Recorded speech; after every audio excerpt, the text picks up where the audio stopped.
Sebelum memulai berpresentasi, saya ingin berterima kasih kepada yang terhormat Ketua STIAMA Bapak Dr. Pandi Afandi, SEMSI, dan Kepala Program Studi Manajemen Bapak Tri Widodo, SEMM.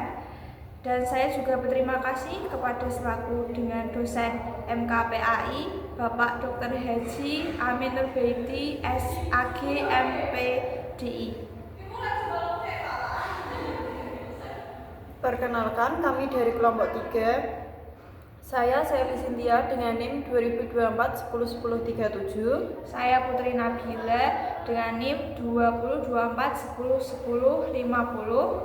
Saya Winanda Afidayanti dengan NIM 2024-10-10-56. Di sini kami akan mempresentasikan hasil kerja kelompok kami dengan materi yang berjudul Peran dan Fungsi Rukun Islam dalam Pembentukan Karakteristik Khairul Ummah dalam Kehidupan Kampus. Untuk pengertian peran dan fungsi rukun Islam dalam karakteristik Khairul Ummah di kehidupan kampus, rukun Islam merupakan 5 pilar utama yang menjadi fondasi dalam kehidupan seorang muslim. Kelima rukun ini meliputi syahadat, sholat, zakat, puasa, dan haji. Dalam konteks kehidupan kampus, rukun Islam berperan sebagai pedoman bagi mahasiswa muslim dalam bersikap, berperilaku, dan berinteraksi dengan sesama.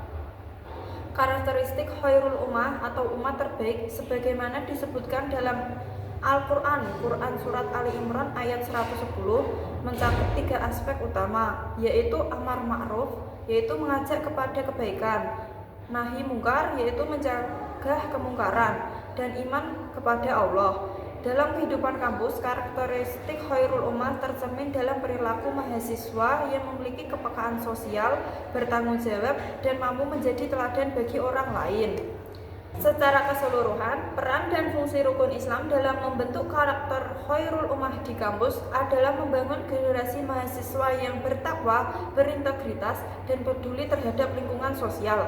Mahasiswa dengan karakter Khairul Ummah diharapkan mampu menjadi agen perubahan baik di lingkungan kampus maupun di masyarakat yang luas. Selanjutnya akan dilanjutkan oleh teman saya yaitu Winanda Afidayanti. Silahkan. Saya akan membahas mengenai peran rukun Islam sebagai pembentukan karakter mahasiswa. Yang pertama, syahadat sebagai latihan lisan pembentukan kepribadian mahasiswa. Pada latihan lisan, dengan cara mulut menyebut atau menyuarakan kata-kata atau kalimat tertentu, baik bahasa Arab maupun bahasa Indonesia atau bahasa Jawa, termasuk doa, akan menciptakan autosugesti bagi seseorang untuk melakukan hal-hal tertentu. Sebagaimana yang diucapkan, kesaksian syahadat mendidik mahasiswa untuk jujur dalam perkataan dan perbuatan. Yang kedua, sholat sebagai latihan jiwa raga pembentukan kepribadian mahasiswa. Sholat merupakan ibadah wajib yang dilakukan 5 kali sehari untuk mengingat Allah. Kebiasaan menjalankan sholat 5 waktu melatih mahasiswa untuk menghargai dan mengatur waktu dengan baik. Sholat juga mengajarkan mahasiswa untuk menghadapi stres dan tekanan akademik dengan ketenangan. Yang ketiga, zakat sebagai latihan kepemilikan materi. Zakat adalah kewajiban mengeluarkan sebagian harta untuk membantu mereka yang membutuhkan. Zakat, infak, sedekah melatih manusia memiliki kecerdasan materi, yakni kecerdasan mencari dan cerdas membelanjakan.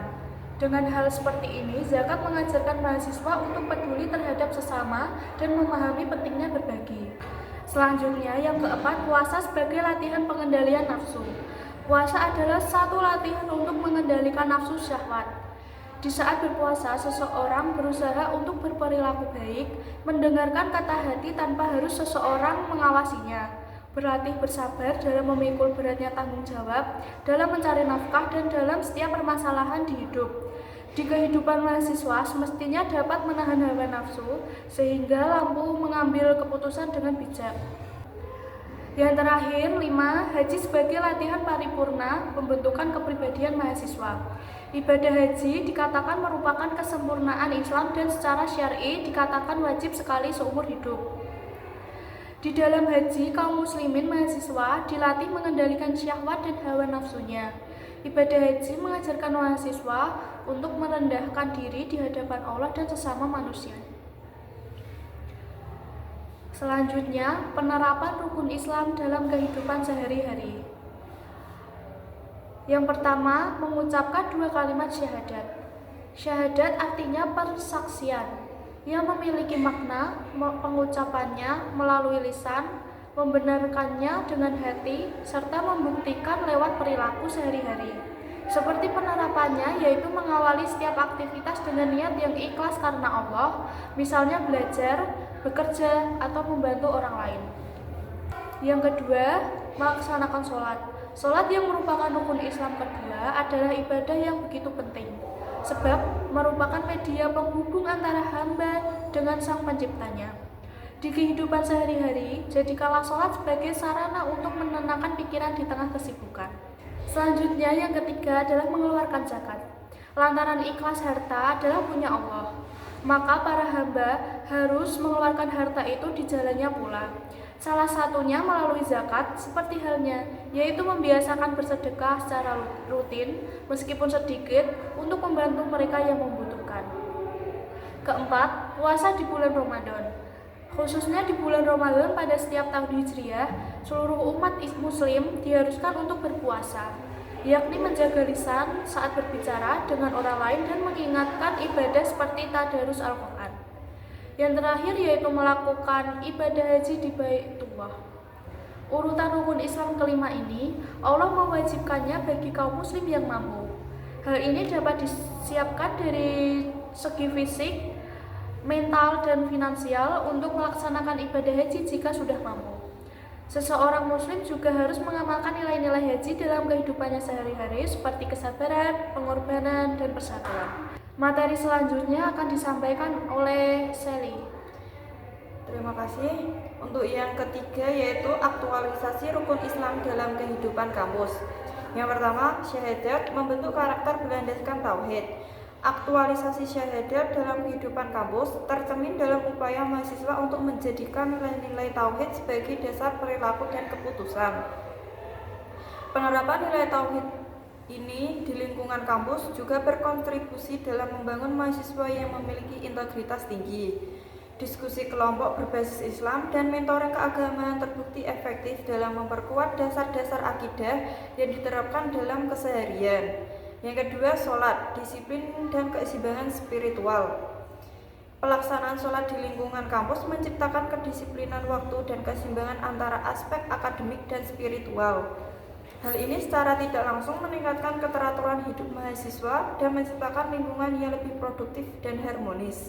Selain itu, pengingat untuk sholat saat jadwal padat menunjukkan pentingnya menyeimbangkan kesibukan duniawi dengan ibadah.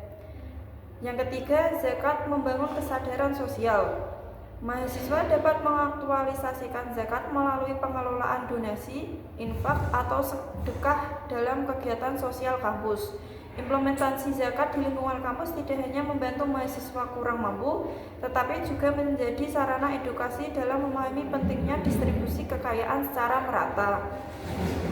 Hal ini melatih mahasiswa untuk memiliki tanggung jawab sosial yang tinggi. Yang keempat, puasa meningkatkan ketahanan diri dan empati. Puasa mengajarkan mahasiswa untuk mengendalikan diri dari hawa nafsu, sekaligus memahami kesulitan orang lain yang kekurangan. Pelaksanaan kegiatan puasa di kampus, seperti buka puasa bersama, tidak hanya memperkuat ukhuwah, tetapi juga menjadi ajang refleksi spiritual. Mahasiswa diajarkan untuk lebih menghargai nikmat yang dimiliki dan memperluas kepedulian terhadap mereka yang kurang beruntung. Yang kelima, haji meningkatkan kesadaran global dan kesederhanaan. Meskipun belum semua mahasiswa berkesempatan menunaikan ibadah haji, nilai haji seperti kebersamaan, kesederhanaan, dan ketaatan dapat diaplikasikan dalam kehidupan kampus. Melalui diskusi mengenai makna dan filosofi haji, mahasiswa belajar menghargai keberagaman serta menanamkan sikap rendah hati dan pengorbanan sebagai bagian dari ibadah. Untuk selanjutnya yang D, konsep karakteristik khairul ummah dalam kehidupan kampus. 1. Keimanan yang kokoh atau iman. Dalam kehidupan kampus, mahasiswa dengan iman yang kokoh menjadikan nilai-nilai Islam sebagai pedoman dalam bertindak, baik dalam kegiatan akademik maupun non-akademik. Keimanan ini menjadi landasan untuk membangun karakter yang berintegritas, sehingga mahasiswa mampu menjalankan perannya sebagai individu yang bertanggung jawab secara moral dan spiritual. Yang kedua, amar ma'ruf, yaitu mengajak kepada kebaikan. Salah satu ciri khairul ummah adalah kemampuan untuk mengajak orang lain menuju kebaikan. Kegiatan seperti penyelenggaraan kajian agama dan pelatihan kepemimpinan berbasis nilai Islami dapat memperluas dampak positif di lingkungan kampus.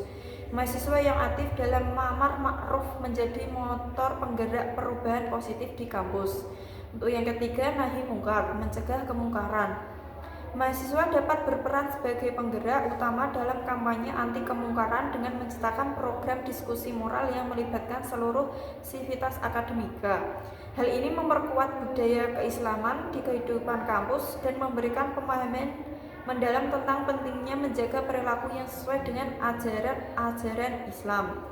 Untuk yang keempat, keunggulan dalam ilmu dan amal. Khairul ummah juga mencerminkan keunggulan dalam ilmu pengetahuan dan amal saleh. Mahasiswa muslim diharapkan tidak hanya unggul secara akademik, tetapi berkontribusi nyata melalui penelitian, inovasi, dan pengabdian masyarakat. Kombinasi ini mencerminkan nilai-nilai Islam dalam mencetak generasi yang berdaya guna bagi umat. Untuk yang kelima, ukhuwah Islamiyah, yaitu kebersamaan dalam kebaikan. Ukhuwah Islamiyah dapat diwujudkan melalui kerjasama lintas jurusan dalam kegiatan sosial maupun akademik. Mahasiswa yang memiliki rasa solidaritas yang kuat cenderung menciptakan komunitas yang harmonis, sehingga nilai-nilai Islam tetap terjaga di tengah dinamika kampus. Untuk materi yang selanjutnya akan disampaikan oleh teman saya, yaitu Putri Nabila. Baik, saya akan membahas tentang implementasi amar ma'ruf nahi mungkar dalam kehidupan kampus. Yang pertama adalah relevasi amar ma'ruf nahi mungkar dalam kehidupan kampus. Amar ma'ruf nahi mungkar memiliki relevansi yang sangat penting dalam kehidupan kampus, terutama dalam pembentukan karakter dan moralitas mahasiswa. Konsep ini mendorong mahasiswa untuk aktif melakukan kebaikan amar ma'ruf dan mencegah perilaku yang tidak sesuai dengan nilai-nilai etika dan moral nahi mungkar. Nah, implementasi amar ma'ruf nahi mungkar tidak hanya berkontribusi pada pengembangan individu mahasiswa, tetapi juga menciptakan atmosfer kampus yang lebih positif dan produktif. Yang kedua, strategi implementasi amar ma'ruf nahi mungkar di lingkungan kampus. Yang pertama ada pendidikan dan sosialisasi. Kegiatan seperti seminar, workshop, dan diskusi dapat diadakan untuk membahas nilai-nilai kebaikan dan pencegahan kemungkaran. Melalui kegiatan ini, mahasiswa dapat memahami konsep amar ma'ruf nahi mungkar secara mendalam, serta menyadari tanggung jawab mereka sebagai individu dalam menciptakan lingkungan yang positif. Yang kedua, itu kegiatan organisasi mahasiswa. Organisasi mahasiswa memiliki peran yang signifikan dalam menerapkan amar ma'ruf nahi mungkar. Melalui kegiatan sosial, organisasi dapat mengajak mahasiswa untuk berkontribusi dalam membantu masyarakat yang membutuhkan. Yang ketiga, pengawasan dan penegakan aturan. Pengawasan dan penegakan aturan di kampus sangat penting untuk menciptakan lingkungan akademik yang sehat. Dengan adanya sistem pengawasan yang ketat terhadap perilaku mahasiswa seperti plagiarisme dan kecurangan akademik, kampus dapat mencegah perilaku negatif yang dapat merusak integritas pendidikan. Selanjutnya, keempat, keterlibatan dosen dan staf.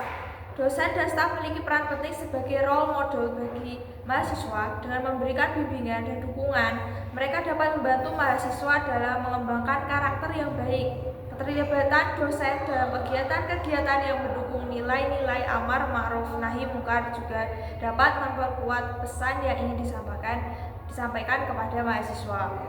Yang terakhir, penggunaan teknologi. Teknologi dapat dimanfaatkan untuk menyebarkan pesan-pesan amar ma'ruf nahi mungkar dengan lebih efektif. Penggunaan aplikasi, media sosial, dan platform online lainnya dapat menjadi sarana untuk meningkatkan kesadaran mahasiswa tentang pentingnya menerapkan nilai-nilai tersebut dalam kehidupan sehari-hari. Selanjutnya, sikap konsistensi mahasiswa menuju khairul ummah di kampus. Pertama, pemahaman nilai dan prinsip khairul ummah. Mahasiswa perlu memahami konsep khairul ummah sebagai umat terbaik yang menegakkan kebaikan, mencegah kemungkaran, dan beriman pada Allah. Pemahaman ini dapat diterapkan yaitu dengan partisipasi aktif dalam kajian atau forum keagamaan seperti di kampus TIAMA yaitu UKMI, unit kegiatan mahasiswa Islam. Yang kedua, konsistensi dalam perilaku dan akhlak. Konsistensi merupakan sikap sehari-hari mahasiswa yang mencerminkan apakah mereka konsisten dengan nilai-nilai Islam. Ini meliputi integritas, tanggung jawab, dan rasa hormat kepada sesama. Seperti halnya dapat diterapkan yaitu mahasiswa mempraktikkan etika Islam seperti jujur, adil, dan rendah hati. Yang ketiga, keterlibatan dalam aktivitas sosial positif. Mahasiswa yang konsisten menuju khairul ummah cenderung aktif dalam kegiatan sosial seperti membantu sesama, menyebarkan ilmu, dan memberikan dampak positif bagi komunitas. Keterlibatan mahasiswa yaitu dapat dilaksanakan dengan keikutsertaan mahasiswa dalam program pengabdian masyarakat seperti bakti sosial atau pendidikan masyarakat. Yang keempat, komitmen terhadap keilmuan. Khairul ummah tidak hanya soal spiritualitas tapi juga tentang menguasai ilmu pengetahuan untuk kemajuan umat. Mahasiswa harus konsisten dalam belajar dan menciptakan inovasi. Hal ini dapat diterapkan dengan mahasiswa rajin mengikuti perkuliahan dan kegiatan akademik. Yang kelima, keseimbangan antara duniawi dan akhirat. Konsistensi ini dapat dilihat dari bagaimana mahasiswa menyeimbangkan kehidupan duniawi dan akhirat. Ini termasuk pemanfaatan waktu untuk hal yang produktif dan ibadah yang disiplin. Seperti mahasiswa dapat mengatur waktu dengan baik antara kuliah, organisasi, dan ibadah. Sekian dari kelompok kami. Bila ada kesalahan kami mohon maaf. Wassalamualaikum warahmatullahi wabarakatuh.